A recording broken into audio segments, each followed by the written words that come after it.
Hello dear students, this is your Renu ma'am and today we are going to do class 9th chapter 10 gravitation part 2nd. Okay, so in the previous class I told you about universal law of gravitation. Now today we will discuss about the importance of universal law of gravitation. Importance of universal law of gravitation. Okay, in the exam it had been asked that write importance of universal law of gravitation or write down uses or applications of universal law of gravitation. So where we are using this, we will write it here. Okay, so the first point is this law, that means it help us to bind the surface of earth. That simply means that कि हम लोग walk कर सकते हैं अर्थ पे, है ना. अर्थ, क्योंकि अर्थ जो है वो क्या करती है बेटा, आपको टुवर्ड सेंटर अट्रैक्ट करती है ड्यू टू ग्रेविटेशनल फोर्स. यानी कि ये हमें जो लॉ है ये बता रही है कि भाई it help us to bind the surface of earth. हम अर्थ पे वॉक कर सकते हैं easily. Second, this law is responsible. Okay, this law is responsible for what? Responsible for revolution of planets around sun. Okay, यानी कि simple सा है बेटा जी कि सन के अराउंड प्लैनेट्स, इवन अर्थ भी तो रिवॉल्व करती है. तो ये कौन सा है आपके पास में, ये जो सेंट्रल फोर्स है कहाँ से मिलता है? ये आपको यूनिवर्सल लॉ ऑफ ग्रेविटेशन, यानी कि gravitational force of attraction between the planet and the sun is responsible for the motion of the planets around the sun. Okay, so this law is responsible for revolution of planets around sun, and it is also helpful.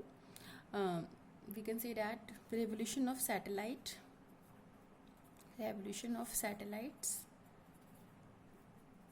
around planet. तो moon जो है, for example we can say moon आपके पास में, हमारे पास moon earth का एक नेचुरल सैटेलाइट है. ओके, तो मून जो है वो अर्थ के अराउंड रिवॉल्व करता है. क्योंकि वो अर्थ के अराउंड रिवॉल्व कर रहा है, डैट मीन्स जो सेंट्रिपिटल फोर्स है उन दोनों के बीच में ना, क्योंकि जो आपके पास में अर्थ है इधर बीच में और मून इसके अराउंड रिवॉल्व करेगा, तो सिंपली मीन्स ये कि यहाँ पे जो फोर्स ऑफ अट्रैक्शन है, gravitation force of attraction, that is providing the centripetal force. Okay, so यहाँ पे भी आपके पास में ग्रेविटेशन फोर्स यूज हो रही है, यहाँ पे भी लॉ ऑफ ग्रेविटेशन आपका यूज होता है. And the fourth one is formation of tides, formation of sea tides due to moon and sun. ठीक है, सन एंड मून की वजह से आपके पास में टाइड फॉर्म होती है सी में, ओशियन में, तो वहाँ पर भी आपके पास में universal law of gravitation use होता है. तो these are the importance of universal law of gravitation. Okay, now come to next topic. ये आपके इंपॉर्टेंट एग्जाम में अगर पूछ लेते 2 मार्क्स में 3 मार्क्स में क्वेश्चन, तो इनको प्लीज़ ध्यान से कर लीजिएगा. ओके, नाउ नेक्स्ट बेटा जी इज फ्री फॉल. ठीक है, फ्री फॉल क्या होता है? अब सिंपल सा है, आपको मैम फ्री फॉल माने कि फॉलिंग फ्रीली. तो जस्ट लाइक मैंने इसका स्पिन को छोड़ा तो ये फॉल, ये क्या किया, ये आपके पास में फ्री फॉल किया. So we will say an object is said to be in the state of free fall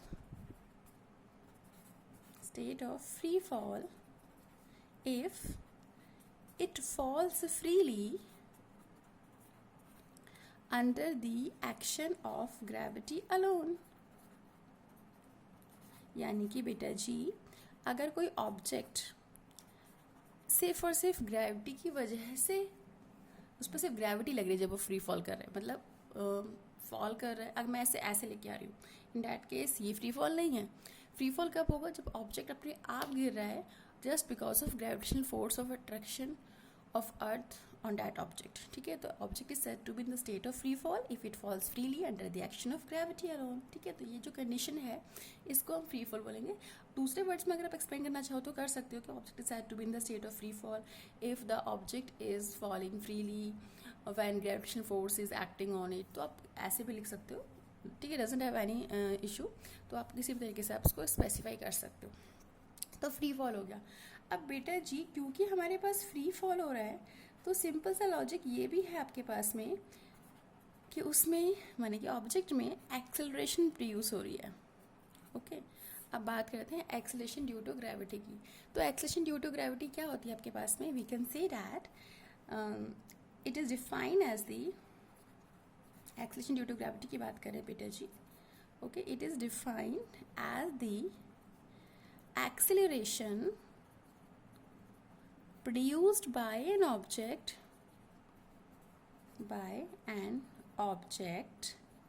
when it falls freely under the action of gravity alone. यानी कि बेटा जी हम इसको ऐसे कह सकते हैं कि जब आपके पास में ऑब्जेक्ट फ्री फॉल में है, फ्री फॉल के डेफिनेशन में मैंने आपको क्या बताया था, मैंने फ्री फॉल में बताया कि ऑब्जेक्ट जो है वो फ्री फॉल कर रहा है, मतलब कि फॉल फ्रीली, सिर्फ ग्रेविटी लग रही है उस पर, सिर्फ एक्सेलरेशन ड्यू टू ग्रेविटी लग रही है, सिर्फ यहाँ पे ग्रेविटी लग रही है, ग्रेविटेशनल फोर्स लग रही है। तो जो एक्सेलरेशन ड्यू टू ग्रेविटी क्या है, वो आपके पास में acceleration produced by freely falling body, freely falling body आपके पास में जो एक्सेलरेशन प्रोड्यूस कर रहा है that is known to be acceleration due to gravity. ठीक है, तो कोई भी ऑब्जेक्ट है ऑब्वियसली उसकी वेलोसिटी चेंज होगी तो ऑब्वियसली उसमें एक्सेलरेशन तो होगा ही होगा ना। एक्सेलरेशन क्या होता है, एक्सेलरेशन होता है rate of change of velocity with time. तो जब ऑब्जेक्ट को हमने ऊपर से छोड़ा तो उस केस में यहाँ पे इसकी इनिशियल वेलोसिटी कितना हो गया, 0, और जब ये नीचे फॉल कर रहा है तो आपके पास में इसकी वेलोसिटी अटेन कर रहा है, वेलोसिटी को चेंज करता जा रहा है। यानी कि यहाँ पे सिंपल सा है कि acceleration due to gravity is basically defined as the acceleration produced by a body when it fall freely under the action of gravity alone. और you can also say that a freely falling object, a freely falling body produces acceleration due to gravity. Okay, now आगे चलते हैं बेटा जी, इसका expression drive करते हैं। Okay, let's drive the expression. Expression की बात कर रहे हैं बेटा जी हम, ठीक है, तो एक्सप्रेशन किस तरीके से ड्राइव करेंगे वो देखिए। Here using बेटा न्यूटन सेकेंड लॉ लगा रहे हैं हम, ठीक है, using Newton second law of motion,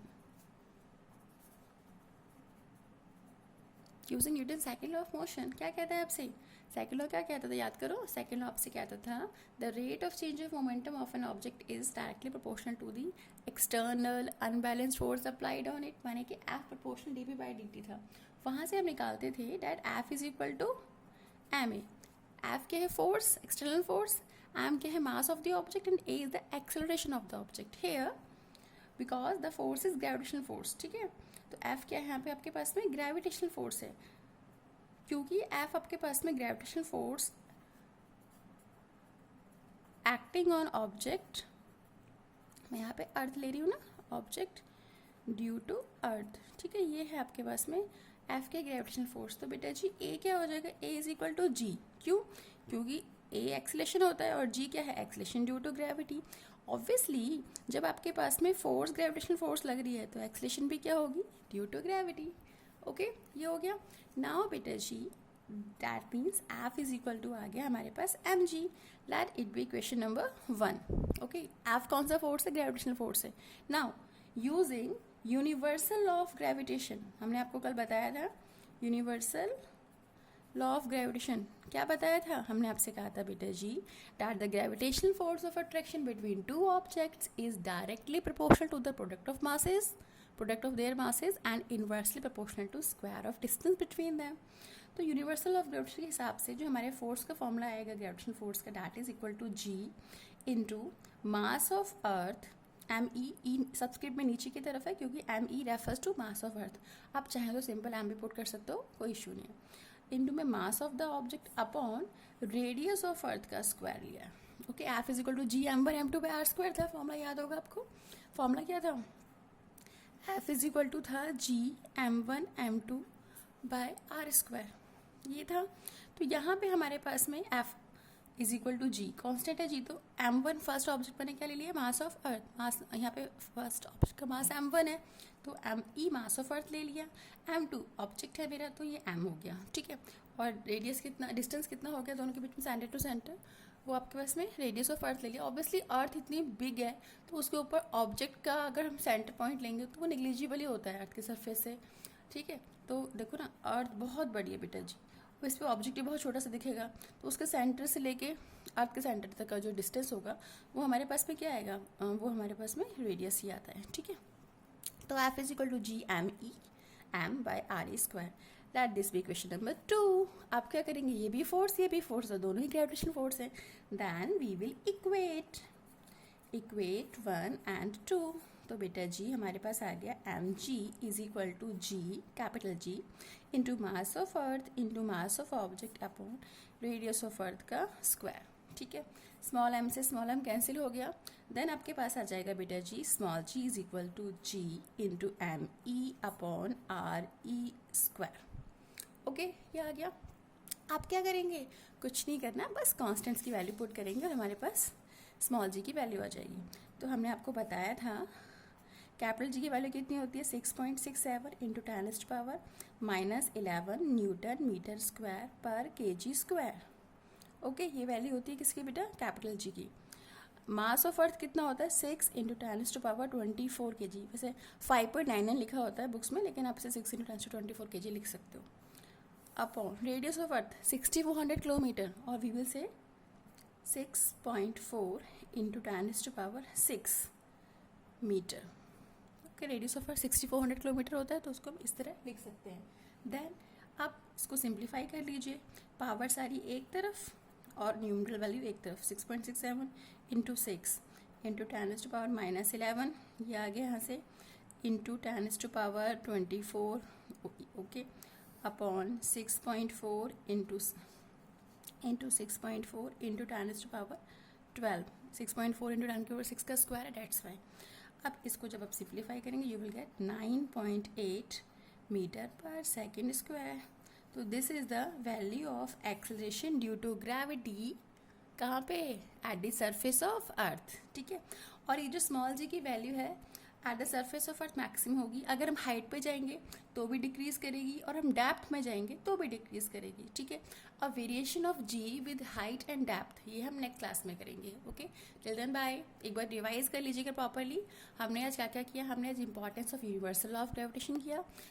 ठीक है, हमने आज क्या क्या किया बेटा, importance of universal of gravitation किया, देन फ्री फॉल किया, देन हमने एक्सेलरेशन ड्यू टू ग्रेविटी को डिफाइन करके उसको उसके एक्सप्रेशन को फाइंड आउट किया। ठीक है, जो कितना आया था, स्मॉल जी का एक्सप्रेशन कितना आता है बेटा जी, जी इंटू मास ऑफ दी, हमने यहाँ पे अर्थ लिया है, प्लैनेट भी ले सकते हैं। ठीक है, तो g into mass of earth upon radius of earth का स्क्वायर। तो ये हमारे पास में एक्सेलरेशन ड्यू टू ग्रेविटी का फॉर्मूला आ गया। ठीक है, और ये हमारी वैल्यू आ गई। ये वैल्यू कहाँ पे होती है, at the surface of earth, at the surface of earth. Okay, चलिए मिलते हैं नेक्स्ट पार्ट में। Till then bye.